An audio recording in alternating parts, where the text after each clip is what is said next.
Зохиолч Цэ Зол Дэлгэр Хаймчиг. Намайг баг байхад манайх Хаймчиг нэртэй том хар нохойтой байлаа. Түүний сэгсэж ноолорсон хар үс, галын зог шиг улаан нүд, арслан барсын гэмээр араа соёг нь харахаар дүү бид хоёрт нөгөө үлгэрт гардаг мангасан л ийм амтан байдаг байх гэж бодогддог байв. Манайх тэр үед баян хошууны хөтөлд нүүжрээд удаагүй байлаа. Би 6-тай, харин дүү дөнгөж 4 нас л хүрч байсан байх.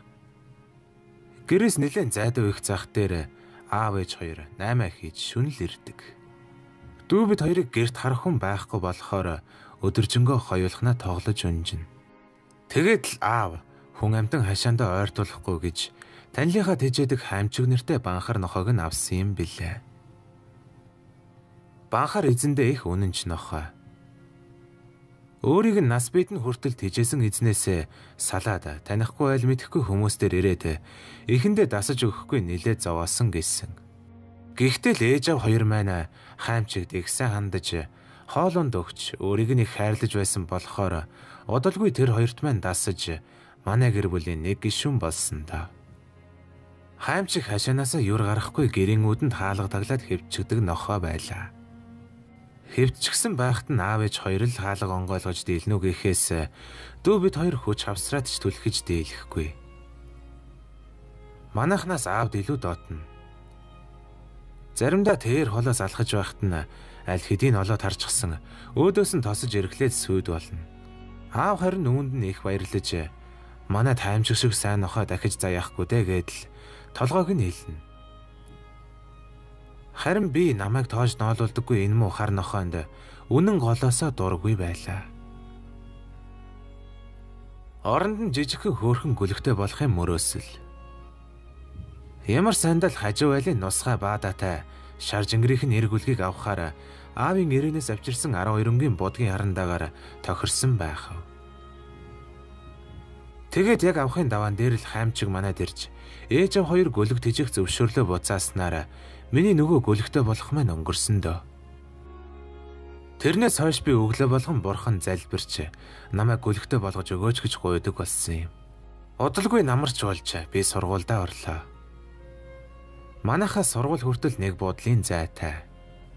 Эхний хэдэн өдөр сургуульдаа явах гэд гэрээс гарангуут Хаймчиг намайг энэ хайчхнав гэсэн янзтай нүд салгалгүй ширтэж байснаа яг хашааны хаалга татангууд араас давхиж ирээд цүнхнээс цун хойшин татаад унахчихдаг байлаа.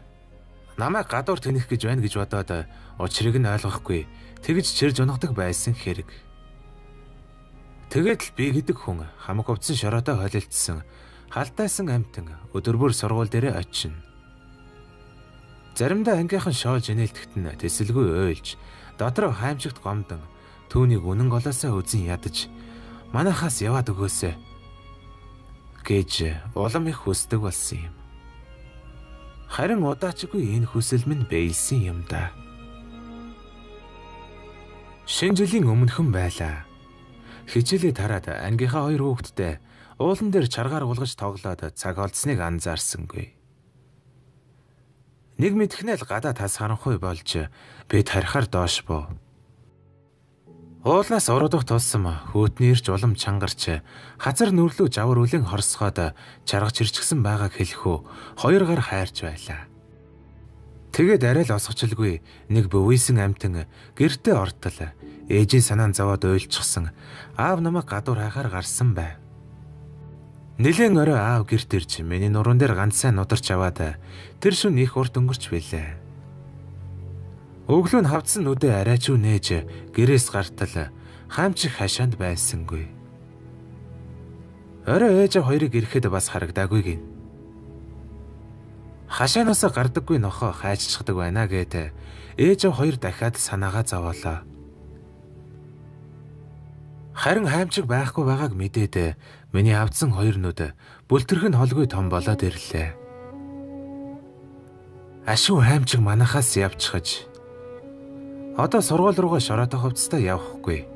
Оронд нь хөөрхөн гүлэгтэй болоод гадаа дураараа тоглоно гэсэн ухааны юм бодож байв. Тэгэд бөөн баяр сургууль руугаа алхаж Хаймчгийн оронд авах гүлгэндөө ямар нэр өгөх талаар бодож байх зуур Сургуулийн ард талын машин зам дээр нэг том хар нохой хэвтэж байхыг олж харав. Холоос харахад хаамчиг шиг харагдсан ч гэрээсээ гардаггүй нохой энд юугаач хийж явах вэ дээ? Хаамчиг биш л байлгүй гэж бодоод хажуугаар нь өнгөртөл өнөөх хар нохой гинэх шиг болов. Дотор пал гэдэл явчихлаа. Дөхөөд харвал манай хаамчиг мөн байв. Би нүдэндээ ч итгэсэнгүй. Бөгсөн биеийн цус болчихсон. Арай ч амьсгаа авч амьд тэмцэн хэвтэж байгаа хөөрхийн нохоогоо хараад хажууд нь хар зогсохоос өөр хийж чадах юм надад байсангүй. Хаамчгийн нөгөө шөнөөрч гэрэлтэм гал шиг улаанууд нь дөлжгүй сөөмж өглөө бүр хором салгалгүй цоо ширтдэг хардсан. Урд нь тийм байгаагүй мэт уян зөөлхнөр намайг гонигтай ширтэж байснаа. Хэсэг хормын дараа гэнэх дуун тасарлаа. Удалгүй замын цаанаас сургуулийн манаач өвөө нэг ахтай хамт ирснэ. Хоорондоо энэ бас нэрээ луу тамтан байгаа шүү. Өчигдөр сургуулаар шүнжин эргэлдсэн. Хөөхөд шуухад бариад ичихвэ гэж айгаад хөөх гээд дийлээгүй. Зайлуул түрүүнийг 69 дайруулчихлаа. Өглөө иржил явж дэ хөөрхий минь. Гээд хаамчгийг шуудан дээр тавиад дамжлан хойд жалга руу явсан юм. Миний хоолой зангираад нүднээс нулимс асгараад л гараад ирсэн.